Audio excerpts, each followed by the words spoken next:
Good afternoon. Welcome, welcome. If you can come and take your seats as quickly as you can for me. And we're going to start this last session on competitiveness in just a moment. Welcome if you are joining us online. Thank you very much for staying with us today. And just a message for those who are online. I know you've been getting messages about rating sessions. That would be lovely if you can do that. Thank you. You will also get an email in due course asking you for your feedback as well. This is really so that we can tailor these sessions to what you need. So if you are joining us online, thank you very much. Please let us know what else you need, what you've particularly enjoyed. And also do continue to use the swap card question and answer function. And we'll try and get through as many questions as we can in the next session. So thank you to our online audience. For those in the room, a quick show of hands for me. Who managed to fill in the feedback form on the tablet? Anyone fill that in for me? Okay, a quick show of hands. Who hasn't yet done it but promises to do it before they leave here? Thank you very much. Good. There is an absolute point to them. It is so that we can see what you need for the next session. It's the easiest way for us to work out what else is needed, what you've particularly enjoyed, what you want more of, maybe what you want less of, and everything like that. So please fill it in. It is literally as you go through that door. Thank you. Okay, great. So I think we're all back in the room. Brilliant. Let us now turn to our final session. And again, we have interpretation for you online using the app if you need it for this session. It will all be conducted in English, though. And again, we'll have space for questions at the end of this session and online as well, questions online. Dear delegates, it gives me great pleasure to introduce the person who's going to lead you through this final session today. Please welcome the Deputy Director General at DG Regio, Nicola De Michelis. Nicola, thank you. Thank you. Thank you very much. And welcome to this last session. I have a couple of reflections to share. The first is of a personal nature. Never walk your dog on a rainy day on a muddy forest, because this is what happened. The second reflection is slightly more relevant for what we will discuss this afternoon. And it's really about whether public investment should be targeted to and be implemented and designed by local communities. You know that there is a very lively debate going on in Brussels in view of the discussion on the next budget of the European Union. And this discussion largely has to do whether the Union should concentrate on big public goods, defense, industry, things that requires a very strong central steer for those investments, or whether, on the contrary, there is still a need to tap on the intelligence, the expertise, the knowledge that stays with local communities.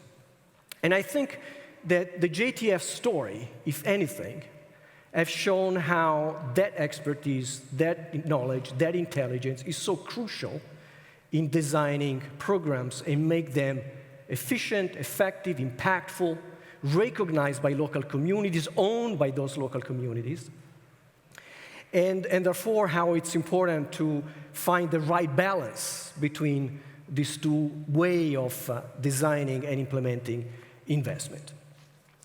Also because it is at the local level that you bring together the different dimensions that are needed to address some of the challenges the transition is putting in front of us.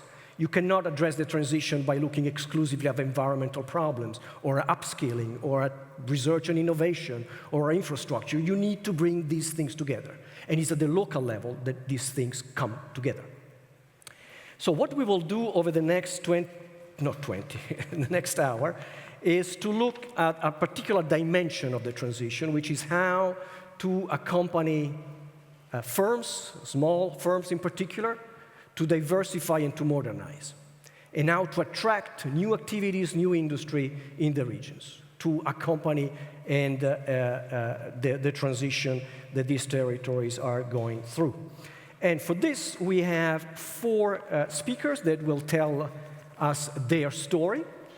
And I will start by inviting, and we agreed in advance that I would mispronounce his name, Zdeněk Husek, who is the Innovation Ecosystem Manager, Innovation Center of the Ústí region in the Czech Republic, a lot of experience in supporting SMEs.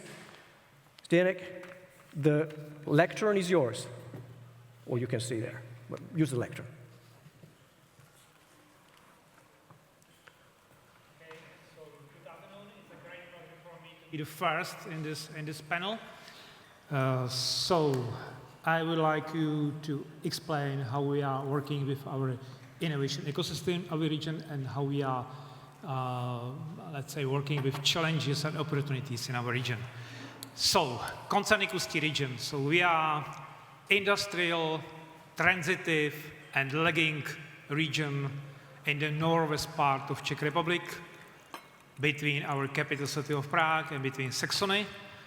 We have really something like killer combination of economical activities, including open-cast brown coal mines, power stations, heavy chemistry, refineries, fertilizers, plastics, and we have also automotive industry, which is really very close to German companies.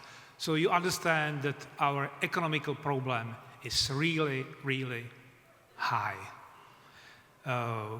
Concerning our advantage, we have industrial mindset, so it's a real advantage. And we have also a lot of different brownfields, so former mining areas, where it's possible to establish some new economical activities. And we have one really a great advantage, because our valley is between 2 real innovative giants. On south, it's our capital city of Prague, with a lot of universities, and in the north, our neighbors from Saxony. So very strong German state, with Technical University in Dresden, Technical University in Chemnitz. So we are between these 2 regions. So we have opportunity to find, let's say, ideas in both these regions. So let's go to next slide. May I ask you for next slide? I'd like to talk you our transformation story, our transformation roadmap, how we are working. We are now somewhere in the first, let's say, third of our process, because we know that the transformation is a question of, let's say, 10 or 20 years. So it's not a work which will be finalized in 2 days or 7 days, like Earth.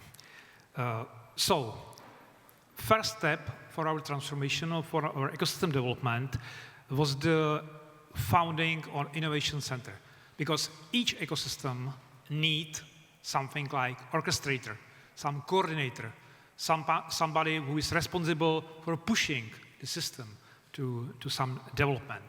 So Innovation Center is a joint venture between regional authority, local university, and Chamber of Commerce. And we also closely cooperate with national agencies like Czech Invest, Czech Trade. It's a, for us, great advantage, but all these agencies, we are sitting in one building. So we have one door for entrepreneurs in our region. So we have concentration of services on regional level or national level.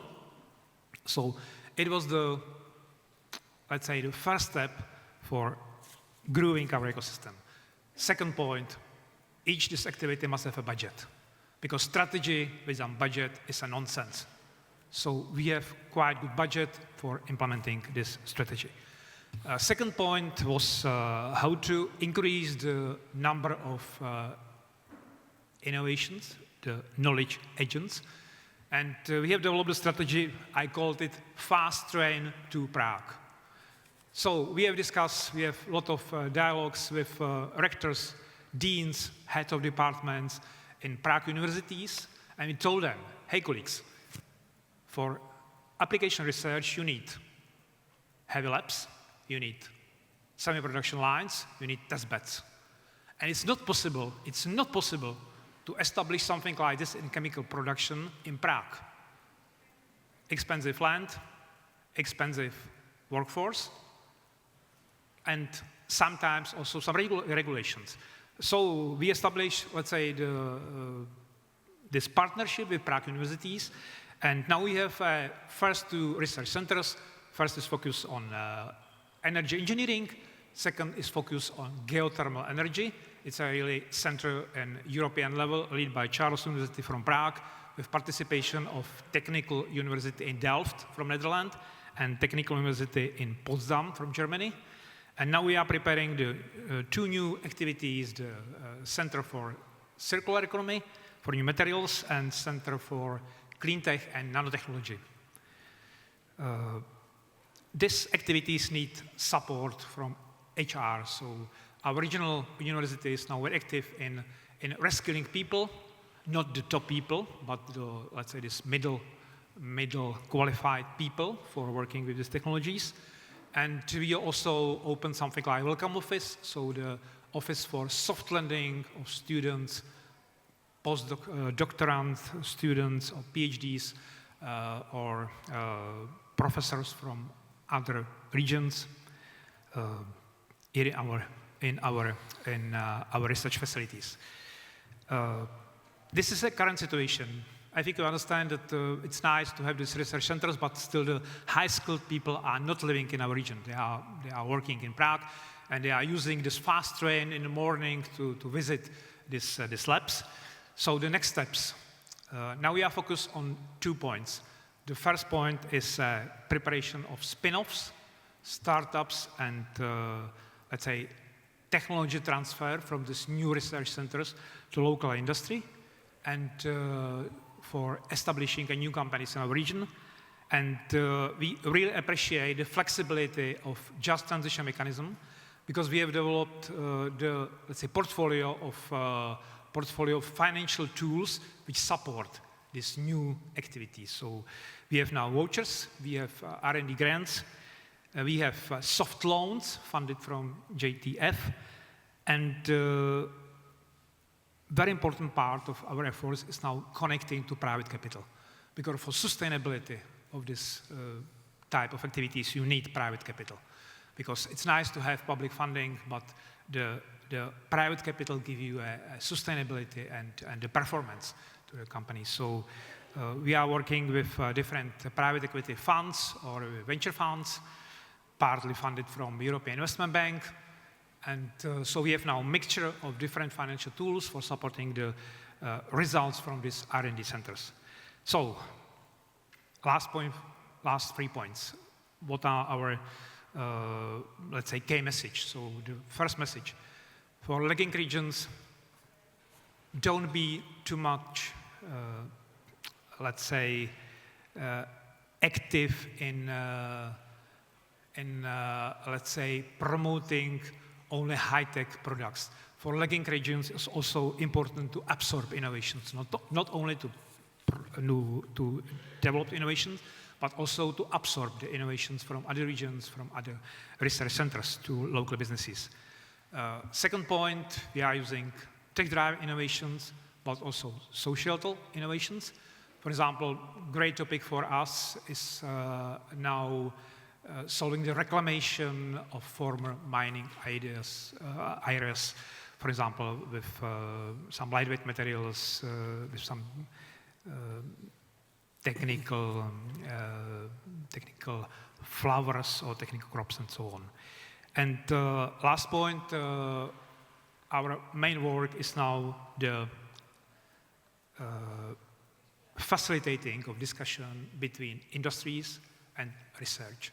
Because only if you are able to involve business companies to your innovation center, to your R&D center, to your, I don't know, gaming park, So only in this case you could be successful and sustainable. So thank you. Zdeněk, thank you very much. Thank you. Our next contribution, we are moving west on the Atlantic coast, is Maria Bellarmina Diaz-Aguado, that I had the pleasure to meet in Oviedo some months ago. Director General of Energy and Mining, Ministry of Ecological Transition, Asturias. Please.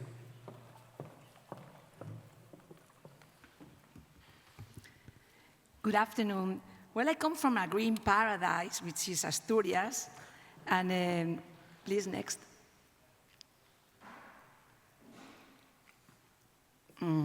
Okay, thank you. I come from a green paradise, which is Asturias, and we are trying to boost competitiveness in this green paradise, and we are finding some bottlenecks and some difficulties for this. So let me start by saying what difficulties we are finding and what bottlenecks we are finding for this competitiveness in the region and in the SMEs. Please, next. First of all, we have many micro SMEs in the region. 96% of the companies in the region are SMEs. This means that very, very small ones, less than 10 workers. Only 0.1%, please, for the former one, only 0.1% are large companies. But those large companies include a lot of the employment in the region. So a lot of micro PYMEs, micro SMEs, as we call them, supporting 96% of the different companies in the region, as I was saying. In second place, we have a huge complexity in developing tools, in developing all the mechanisms we have going on, a regulatory tangle, as we say. We have different regulations, the GTF regulation. We also have the GBER regulation going on, the CPR regulation going on, but not only, because we also have the temporary crisis transition framework that we are using, as I will explain later. We also have the STEP going on, different guidelines all together in this situation that we have to develop some tools. And if this were not enough, still we have some forms that the companies must fulfill. For example, the DNSH or the different guidelines for climate proofing. So this is a complicated situation for the companies. And together with that, I think the calendar is not realistic. Does anybody really think we can afford a transition from coal to hydrogen in only 3 years? It's absolutely impossible. It's absolutely impossible because there are many uncertainties too. Technological gaps we have to fulfill and geopolitical situations, for example, the need for supply in the value chain, and this is a specific situation. So we need money and we need time for this transition. And for that, please, next. For that, what we are thinking of is trying to see how we can boost competitiveness in the region. How can we do this? First of all, by developing strategic tools.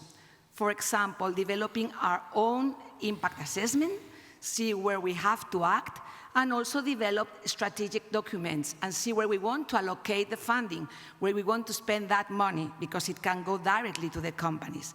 Together with that, we think it's very important to achieve a very good deployment of the Just Transition Fund. We have 6 different priorities that came out from the strategy because we were able to identify different business models that turn into different priorities of the Just Transition Fund. As an example, we have a very important amount of money, 90 million out of 260 million, which are dedicated for the transition to a greener industry. 60 million go directly to the value chain. And for example, we closed yesterday a call for large companies with 40 million euros for the transformation to a net zero economy, to build all the equipment for the net zero economy, for the ecological transition, and also components of this equipment.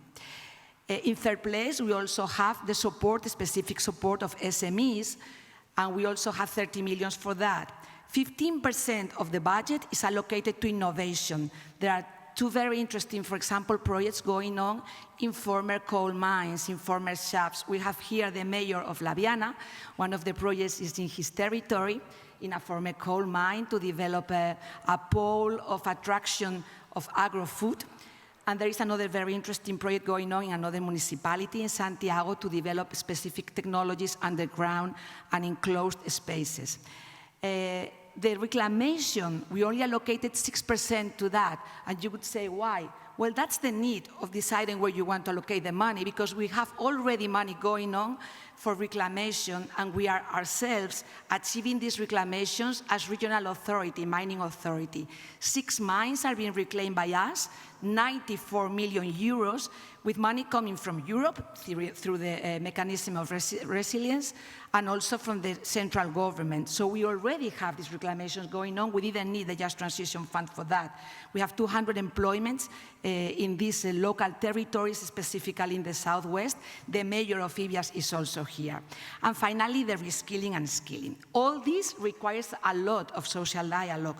That's what we're trying to do. We started with a high-level social dialogue with the unions, with the associations of companies, and then we noticed that SMEs wanted to talk themselves. So we are doing workshops, visiting the territories, talking to the SMEs, trying to see what they need, listening to them, and explaining what we want to do in the near future. And in the near future, we want to reply this same call I was telling you we closed yesterday for large companies, specifically for SMEs. With some bottlenecks, I will be happy to explain to you later if you want, and we see the difficulties of SMEs to go directly to this funding. But what we see is that there are 2 ways of improving competitiveness. One, by helping large companies so that they can be the drivers for SMEs, or second, in second place, by supporting directly the SMEs, and then we would need a specific help for those SMEs. And all this is going to be analyzed through an observatory we have launched. You have there the web page. I invite you to visit that web page, where we are analyzing all the main KPIs, and we are also trying to decide which are those main KPIs. With the help of ECORIS, through the START assistance that was explained before, we are getting this support specifically from the European Commission to analyze these KPIs in the Just Transition Observatory that I invite you, as I'm saying, to visit and see some examples also of all these projects I'm explaining to you that we are trying to launch in the region to support the competitiveness. What we see is that this can be adapted to the territory, and also can permeate and get to the smaller towns and councils in the region. If we weren't deciding it very locally, it would be very difficult to get to the different territories. And some of the calls also have a priority specifically on Just Transition for Just Transition municipalities. 27 municipalities out of 78 in Asturias are in Just Transition.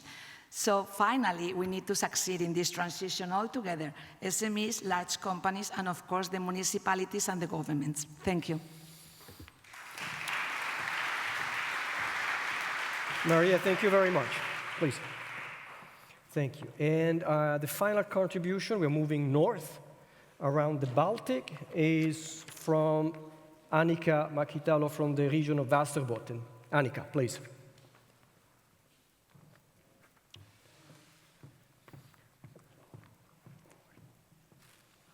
Thanks. Hello.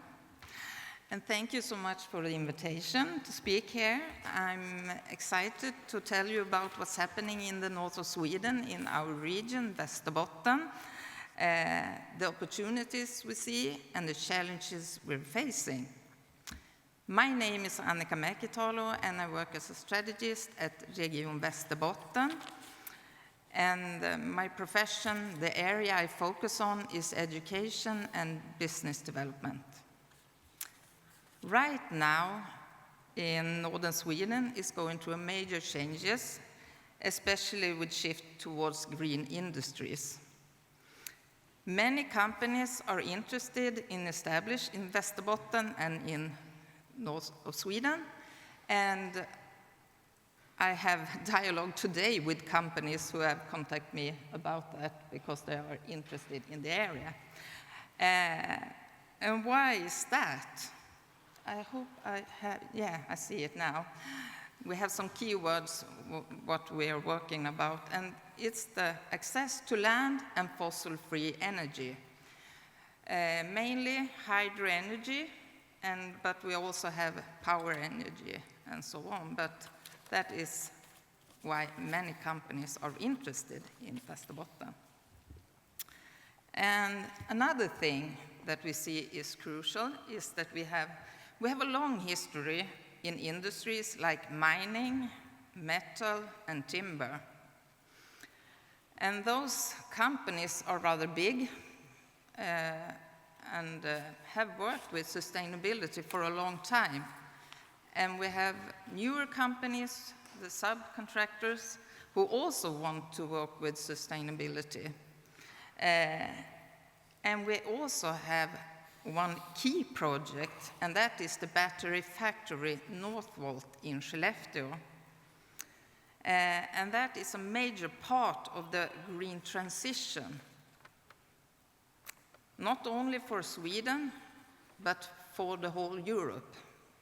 It's a startup, and we think it's crucial, and we are convinced of its needs and importance that make it work. We need that to get, but we know it's a startup and it's a new area to build the factory. So in Västerbotten and in the north of Sweden, I think it is massive. Many companies are involved, and we're seeing a big need for skilled workers and new people moving into the regions. Västerbotten, our region, has the lowest unemployment rate in Sweden. And if you look back, perhaps 10, 15 years ago, the north of Sweden used to have the highest rate of unemployment. Now it's the opposite. We need people to move to our region. And therefore, we need strategies to make an attractive place to live and to move to. And we also need to make sure that people that already live in the region is satisfied and safe and want to live there and talk positively about our region. We think that's important. You have to start in the ground with people who live there to make it a place that's attractive. Yeah, that's what I want to say. I say thank you. Annika, thank you very much. Thank you very much. And the final contribution is online. We are moving east to the border with Poland to the district of Görlitz. I understand that you're driving. Stefan Meyer, district administrator from the district, the floor is yours. The floor. To Berlin. Unfortunately, I cannot be present here, but it's a great honor to attend this conference because for our region, and I would like to show the first slide, I'm representing the Lusatia region with around 1 million people living there. It's between the triangle of the Czech Republic and Poland, and it represents two federal states within Germany, the Brandenburg and the Free State of Saxony. And we are a great union in the heart of Europe, and you can see that's not a joke, it's right in the heart of Europe with a great cultural and historical tradition, and also with a lot of challenges, as my colleagues already mentioned. We also have to change our economic basis because Stefan, it is within... Stefan, sorry to interrupt you, but the connection is terrible. So we will try to connect again. So stay with us. I switch off the video. It's better? No, it doesn't work. It doesn't work. Sorry. I'm looking at the logistic organization, so what's going on now? So, Nicola, if you carry on with your conversation, I'll let you know when we manage to get him. And by the way, he's not actually driving. Oh, just so you know. He's in a car. He's in a car in the back seat. Yeah. Okay, trying to reconnect with a better connection with Stefan.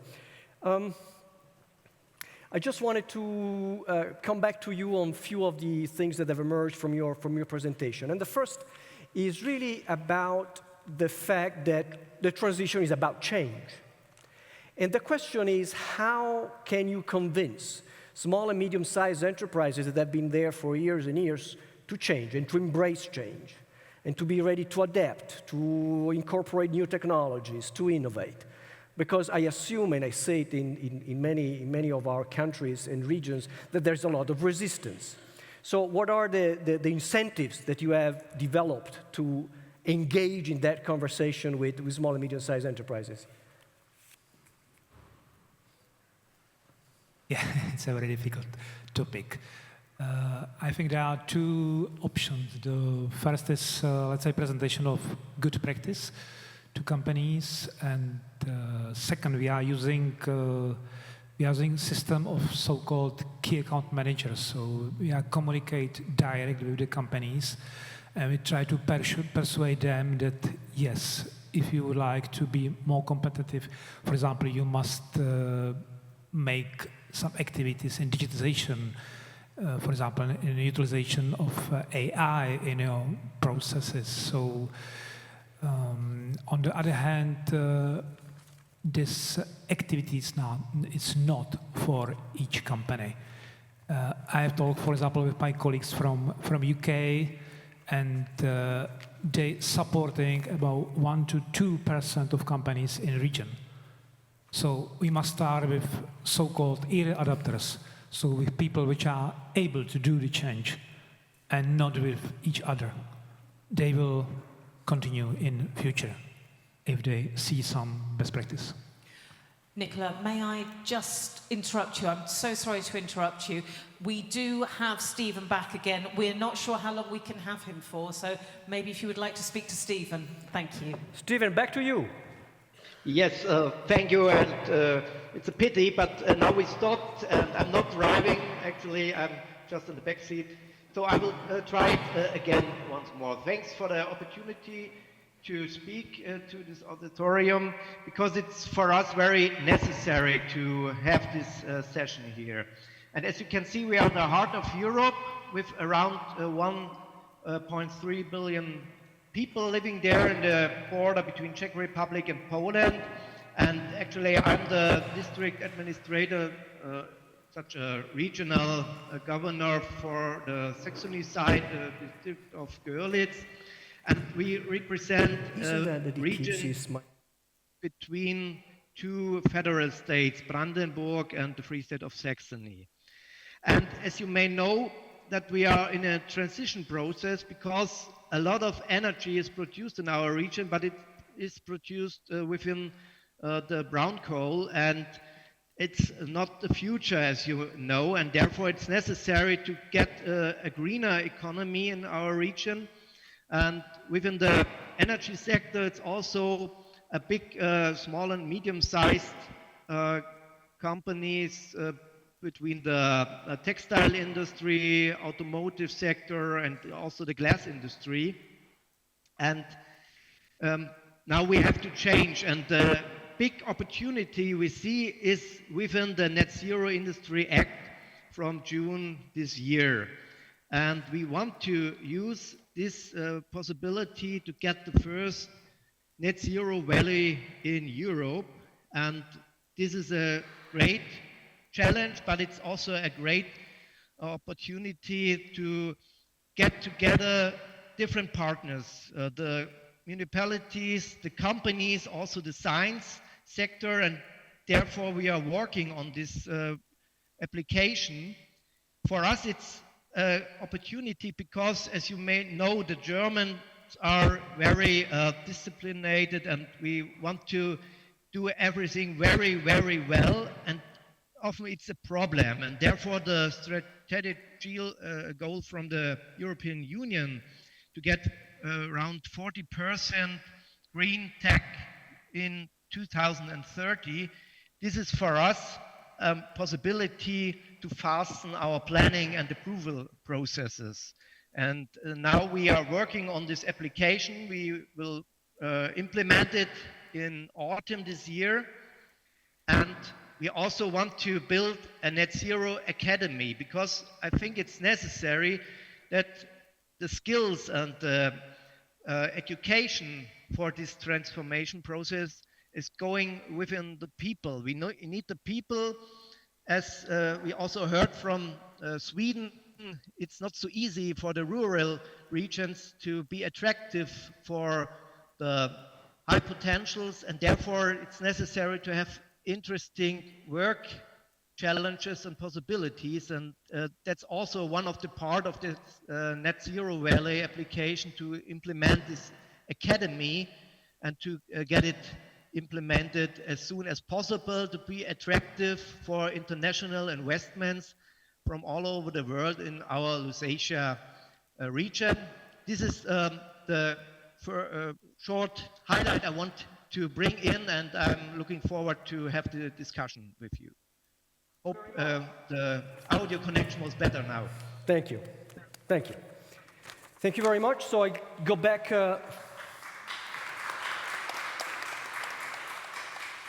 The connection was much better.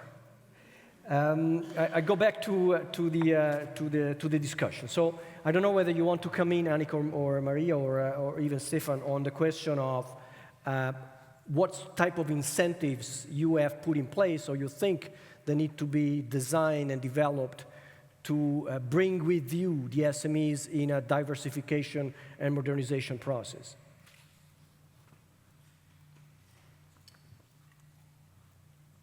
Well, I think it's important to bring them in, and it's difficult to. I see two ways of doing that. What we did was, in the first place, we brought them in from the very beginning of the design of the strategies by bringing in them as stakeholders. So companies, the councils, the unions, everybody was part of the process of designing, first of assessing the risk of the transition, and then of designing the strategies. And I think that's somehow good, because when we talk about decarbonization, it's because the companies want decarbonization. In second place, you were talking about that before. I think it's very important to have good examples. And in that sense, some large companies have been pioneers in trying to decarbonize, in trying to afford the transition themselves.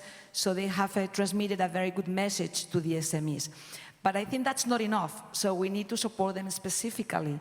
And what we're trying to do is, for example, in the call for large companies I was talking about before, those 40 million we have allocated for large companies, there is up to 7 points out of 100, that means 7%, goes for the companies who include SMEs in their ask for support, in their proposal. So I think that's also a way of supporting them through large companies by giving them some tools. And still, we have some bottlenecks we need to afford, which is specifically helping them with some of this complicated transmitting, such as the DNSH, such as the climate proving. Maybe there the Commission could also help to support specifically SMEs. Thank you. Annika, do you want to come in on this? Stefan? I just could add, it's the same in our region, because we don't have the big industry players. We have small and medium-sized family-owned companies, and therefore it's necessary to be as flexible as possible with the foundings, and because there is nobody inside these companies who is dealing with such professional founding, and therefore the support is necessary, and it should be as flexible as possible, and therefore there is some potential to be better concerning the European level. All right, thank you very much. This session is not only about supporting the SMEs you have in your regions, but also attract new industry. And I want to go back to the question of the ecosystem, or you prefer the attractiveness of the places to have industry moving in and people stay there. There is all the discussion that was launched by the Letter report on the right to stay, which means that you need a vibrant place to ensure that people stay and continue to work there. And I was wondering how you have addressed, maybe Annika, because you raised very much the question of the quality of places, how which policy you have put in place, which measures you have put in Is place it to address working? that question? Yeah. I think you need to do the groundwork, a strategy, and talk with the people who live there at the start, and then has a strategy to how to aim for some topics you see that you need to. And I also would like to, you said about new companies and keep the companies in the area. What we need in Västerbotten, I think, is to get better at processing the raw materials. We have a history of sending that away. We need to be better to work with it ourselves. That is something, and I think that would make people more attractive also. It's sustainability, and with that, two things, I think. All right, thanks. Any other views on this question of the ecosystem, how to construct effective and vibrant ecosystem? Maria, I see. No, well, I think that the attraction is also complicated because you can offer beautiful places where they can live. You can offer also many facilities, but in any case, it's necessary to be able to offer something else, something differential. And that's where we need to, as regions in transition, to be able to show that we have some capabilities too, some skills. People has many skills. We have a historical background because we are very good in mining, in energy, in industry, all the regions, I mean, in general, all the regions in transition, not only Asturias, of course.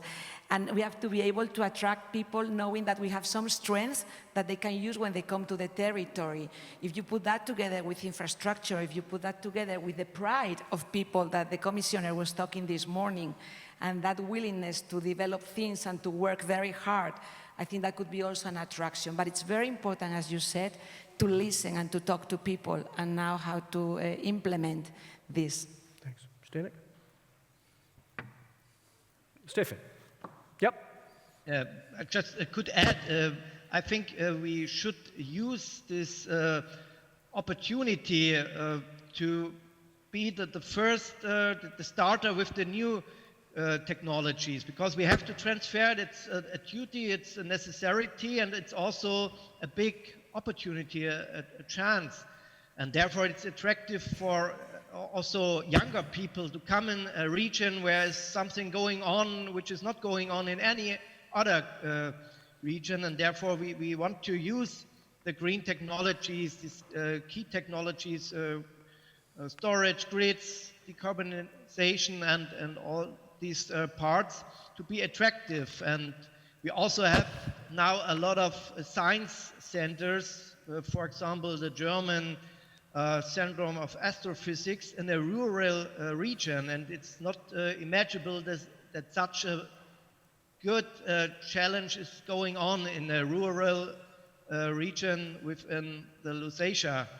And we want to be attractive because it's also nice living there. A lot of tourists are coming, and if tourists are coming in the region, it's also nice to live there. And I just can say that it's necessary to speak good about the own region, and therefore there is a great opportunity, and I want to light it out.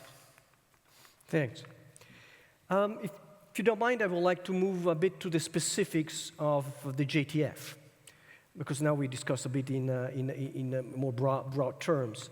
And I was wondering, there is a question that is haunting me, and is, how has the JTF changed the way in which you were operating? Because all these challenges predate the invention of the JTF. So how has the instrument changed the way you think, and the strategy, and the measure, and the instruments? And what is the difference, we talked before the session, what is the difference between the JTF and the European Regional Development Fund? Because at the end of the day, they finance more or less the same things. What strikes you as the key added value of the instrument? From our point of view, I think that the JTF is in Czech Republic more flexible, and it's tailor-made for problem of region. National programs are usually, let's say, more common, or let's say generally. So, and JTF is focus on our real problems. Right. Maria? Or Annika? Well, I think that nothing has changed in the last years. I mean, we're still in transition. That's the first thing I see. So we still need a specific tool for that transition. Transition is not over at all. And this is a political decision to afford a transition. And if we want it to be fair, just to the citizens and the regions, we need something very specific for the citizens and the regions. And this is the GTF. Something very specific that is not diluted in other funding. And that's the first important thing, I think, that we need specific support because transition is not over. In second place, the main difference between the GTF and other funding is, as you were saying before, it's more flexible and it allows the regions to choose what they want to do. Imagine, as I was saying before, reclamation. If this was a national tool, for example, maybe I would have to dedicate or allocate 100 million to reclamations that I didn't need to do. What we need to do is to reactivate the economy. And then in the third place, it allows the regions, it allows us who are very close to the municipalities and to the territory and to the citizens, it allows us to design what we need. For example, large companies as drivers of transformation. For example, large companies in grouping with small companies, SMEs. For example, specific points for SMEs or specific points in the municipalities in transition, which in our case get an extra points if the project is in a municipality in transition. So I really think it's a very necessary tool, it's a very necessary fund, because as I was saying before, we need money and time. So we still need a specific money, we are different from other regions, and we still need time to allocate this funding and to succeed in this. My experience of the GTF is that you can focus, you said that, specialize on something that you want to work with. And the engagement by stockholders, and I think that's implemented after. You just have to kickstart it, and then with an issue that you want to work with, we have worked with skill competence once, and we have worked with some other things. But I think you can kickstart and just talk to people and collaborate. That is the main thing. Just focus on some things. Stefan, you want to come in? Just want to add, because we already had a federal support for our transition out of the coal. And the problem was that it's only focused on public services, and small and medium-sized companies were not involved. And now the Just Transition Fund is a great support for the company side, for the economic side, and it's, as already was mentioned, it's flexible and it's focused on small and medium-sized companies in these transition regions, and it's a very good instrument for us. Could I just follow up with one question still related to the instruments we have? And I was very much sharing your view that not all regions in Europe will become a Silicon Valley, and so you need to also to think in terms of adopting and adapting technologies out there for relatively traditional sectors. But I was wondering how the diversification strategies that you develop with the JTF linked or not to the smart specialization strategies of the region. Because in principle, there is a strategy that will say where the region is going. What was the, if at all, there was a link between the two?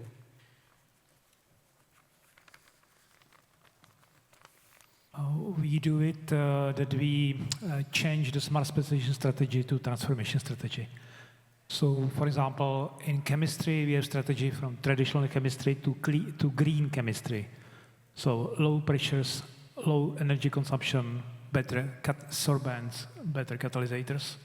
So this is strategy in chemistry. And in energy sector is strategy from traditional to new energy.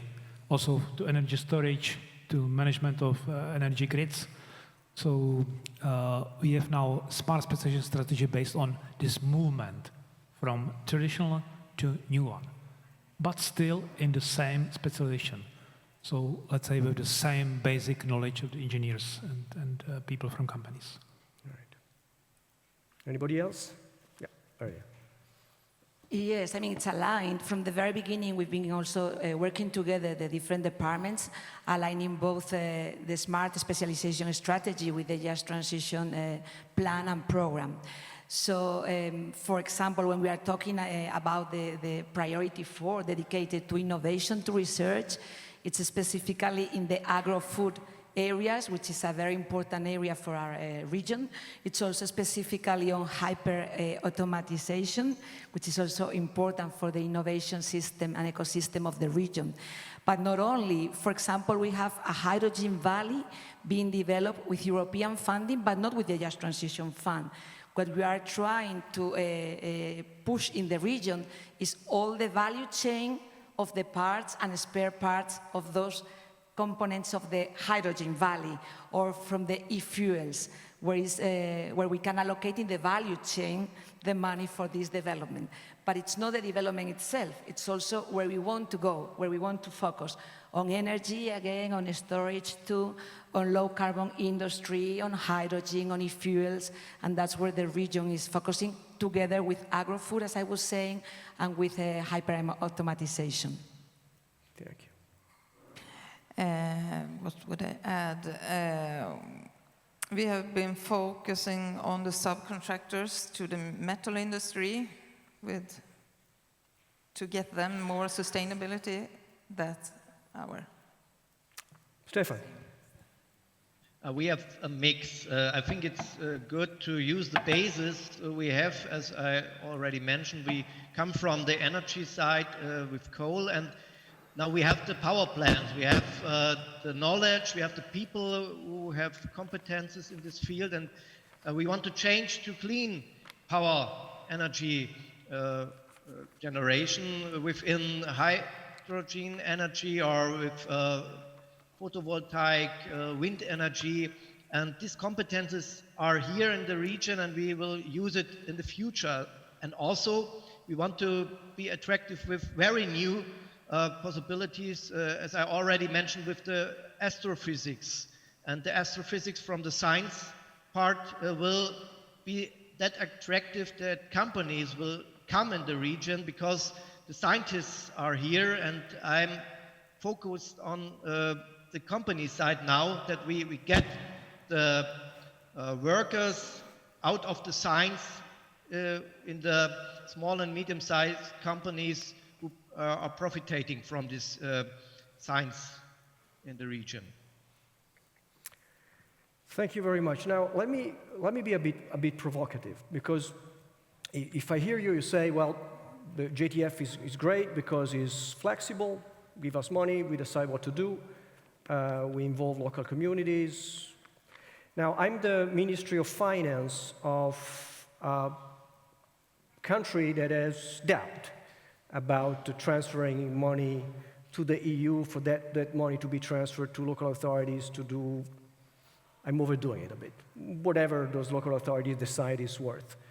What would be your argument to win the discussion? To say, wait a second, it's important to have a model like the JTF because, and it cannot only be about money and flexibility. What are the elements that link that instruments and the challenges that you face to the EU priorities? Because the EU budget at the end of the day needs to serve some EU priorities, right? And how do you build that link and do not give the impression that, you know, it's a bit of money that is distributed, it's a lot of flexibility, and you do whatever you want. And there are ministers like that. We are in a little bit different situation because in Czech Republic we have 3 regions with JTF, but our managing authority is Ministry of Environment. So the money is distributed from the national level. But I like to say that we have a very open communication on a daily basis about the priorities, about the calls, about conditions for the calls. So, but in fact, the money goes from national level. Well, I would tell you in first place that there were some indicators that were common to the whole Europe and also inside the countries. So if we get 30% of the Just Transition Fund, it was based on indicators based in first place in the components of the industry, carbonized industry, how was that component. There was also 25% based on the closure of coal mines, and there was also something more related to the environmental issues. So first of all, I think there are very fixed indicators that let you know exactly where, in which regions, you will need to push some efforts. In second place, we have also the managing authority controlling that, of course, and we also have the Just Transition Institute, which is a very good instrument in Spain, who also gave money to the regions, and they are following the regions and seeing how we are doing that, and they are, let's say, surveying how we are doing that. But I think that the main strength, again, is that where we can allocate where we need to allocate. But we have to fulfill the rules, because we have the common rules we have to fulfill. Actually, what I see is that those rules, although the transition fund is more flexible, are still very rigid, and they are still very, very strict. Another very good strength of the Just Transition Fund is that from the very beginning we said that we needed to support some other types of things, big companies, large companies. We needed to support companies with a higher intensity. And the European Commission itself realized that through the STEP mechanism. So I think that what we have been doing in advance in the regions has proven to be right. Not proven to be right in the solution, because I think we still cannot celebrate, if I'm allowed to say that. I think we are on the way to launch good projects. And we will be able to celebrate at the end of this long journey, still long journey. So still we have a lot to do. We need to create a lot of employment, and I don't want people in the room to think that we are, foolish about this or crazy about this. We still have a lot of very hard work to do. But I think that is very important and very positive for the regions. And another thing is, look at this room. We are here from 9:30 and still crowded with people. So we really need to work together, the regions, and to have platforms like this one to be together to join in our commitment for the future of our regions. Annika, Stefan? Stefan. I think the JTF is an investment in the future, because as I already mentioned, a lot of green tech is now imported to the European Union from abroad, from Asia, from the States, and we have to have our own producers here. We have the employment to get in the focus, and therefore the JTF is an instrument to get these future technologies in the European Union, and it's much cheaper to invest within the JTF than to look and to have more expensive imports in the future from other regions all over the world, and therefore the JTF is a very necessary and a great tool. I don't have time for a last question. No, I don't. Okay. Thank you very much. Thank you very much. And now I think we open up to the room. I have one question, and please raise your hand if you have the answer. And is whether you have any experience of successfully involve SMEs in the context of the GTF operations. Any great story?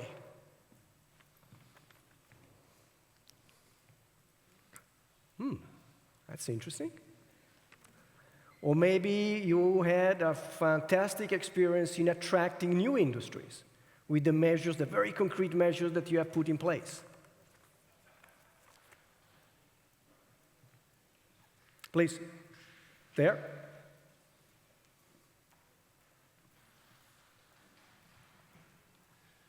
Thank you so much. In fact, I'm a colleague of Zdenek Hušek from the Ústí region, so greeting again from the Ústí region. I think, Zdenek, we have worked together on some kind of scheme for attracting, let's say, new businesses in our region. Some of the tools has been already mentioned by Zdenek itself.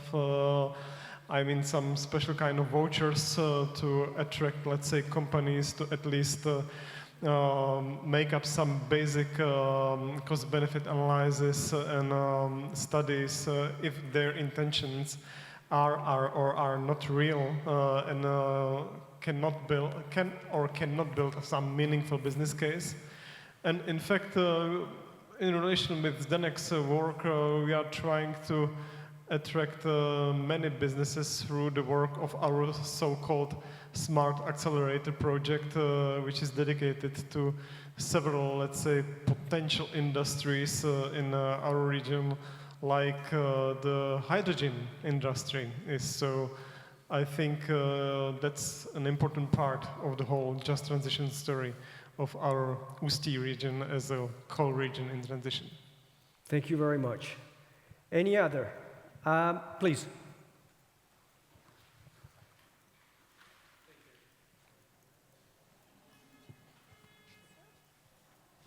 Thanks. Ivan Sergeyev, Estonia. The answer to the first question is yes. The answer to the second question is also yes. What exactly do you want to know? I guess in the first one, yeah, we designed the scheme. We're lucky to announce that it's full by now, so we're out of money. All the SMEs loved the scheme so much that we actually have overbooking in case of Estonia. In the second case, I think what we did was we tried to look at value chains that we already have in the region and then grow according to those value chains. So whatever endowments we already had in the region, we decided to just sort of grow the value curve both upstream and downstream from whatever we had. For example, the magnet factory that most of you probably have heard about, that has been featured in the JTB conferences a few times. It didn't just appear out of the blue sky. There were certain prerequisites for it appearing specifically in that region. And the JTF helped land it in the region, but it didn't appear just out of the blue sky. I don't know if that answers the questions anyways. Yeah, thank you. Thank you.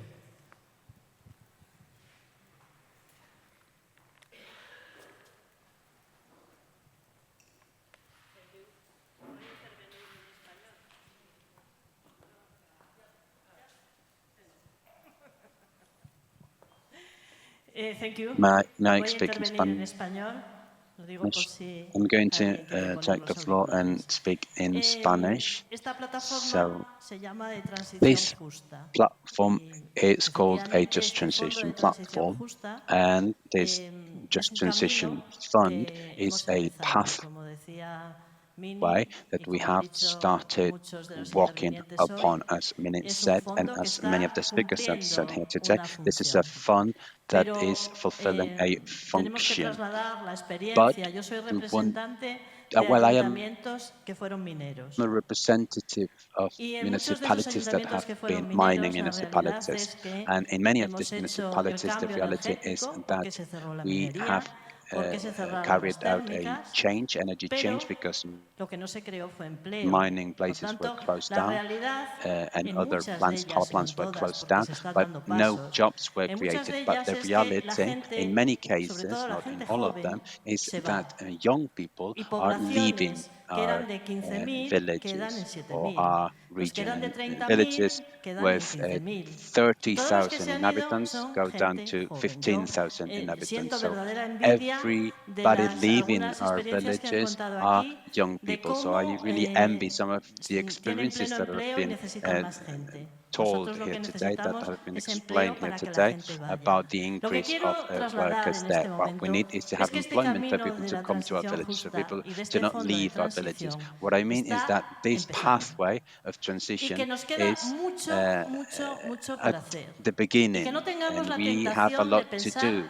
que ya está We hecho can't be y que tempted ya no to tiene think that hueco we y have que ya no hace done things falta. already, that we have completed Y this eso lo process digo en este already, momento that this para is que not se pueda necessary transmitir anymore. So I'm saying a this quien now so corresponda that it a esta can be nueva conveyed comisión to que se va a whoever crear, is a relevant in ese this new marco que se commission that's hará going para to be futuros set up presupuestos, for that que queda mucho por hacer framework for y the que la transición, que es todo el budgets of the tiempo, future. yo A siempre he lot needs oído, to be esa done yet, transición será and justa o transition no será. is Bueno, pues It needs por to el be momento no es just justa or porque it está won't dejando be mucha gente at all. atrás. Por So tanto, it is yo lo not que pido desde just aquí, no so puedo far hablar de pymes porque desgraciadamente en los territorios talk about muy SMEs mineros because no hay unfortunately pymes. in No lo mining hay areas there porque are no un siglo de historia SMEs. minera no crea So ese after a espíritu century of empresarial mining y no hemos history, sido you don't get todavía that capaces de dar ese entrepreneurship cambio. Por tanto, queda mucho por hacer. spirit. Y no We have solo not been tenemos que able to venir aquí a do hablar that de yet. So there transición is a lot to be energética done, y de and cambio we climático. need Tenemos que to venir a talk hablar de not las only about personas climate que change and estamos energy dejando transition. We need atrás. to talk Y about the tenemos que people who ver are que esa being left perspectiva behind. social We need se tenga mucho más en cuenta. Muchas to gracias. take into consideration to a much greater extent the social perspective. Thank you very much. Anything from the people online? Yes, we have a couple of answers. Answers. Yes, we have 11 people who voted online. It's more or less 50-50. So 50% of people have worked on designing SME support schemes and 45% haven't. So seems to be a good mix. I'm not sure if Maria would like to respond maybe to the... Any other feedback before we close this evening? Maria. Well, a final thought is that we are on the long journey, as I was saying before, and we need to make some efforts, and we still need the support of the Commission to achieve a just transition. I agree. It's a long journey, and we need to work with it, and we need to work together. That's the exchange we can do and the knowledge we can get from each other. I think that's important. Yes, I think another advantage of JTF is also this international network exchange program. Because I know Maria from our region because we met each on some meeting in our region. So this creating of this international connections are very important. Stefan. Yes, I can agree. This best practice transfer within Europe is very, very good and necessary. And as we can see here in this conference, we are strong and we can get it together. And therefore, I'm thankful for the best practice I heard today. And I will take it in my region, and maybe some of our experience are taken in other regions. We should continue. Thank you. Thank you very much. Thanks to Maria, Annika, Stefan. Thanks to you all for your contribution. Let me wrap up very quickly on this first day. I think that it's very clear that transitions are costly, are complex. They require strategies that can and should be developed by the territories that are affected by those transitions, and this requires in turn a lot of involvement to ensure that ownership that brings the investment with it. You heard the commissioner this morning clearly saying, looking at that, opening the exhibition and confirming the need for a strong community around this journey, as some of you called it. You heard of all the instruments that are at your disposal to support you, whether it's the Just Transition platform through the Cohesion for Transition, whether it's the EIB with Jasper, whether it's the Coal Regions in Transition, whether it's the TSI. There are plenty of instruments out there that support you in that journey. I will conclude before inviting you to a cocktail by closing the circle and go back where I started. There is a very complex discussion coming up, and I think that it's important that this community remains well aware of the terms of that discussion and contribute with their stories to demonstrate why it is important to have local communities on board in designing investment.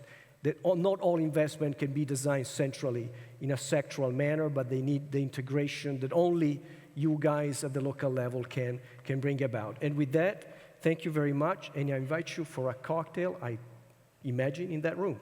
Thank you very much, good evening, and see you tomorrow.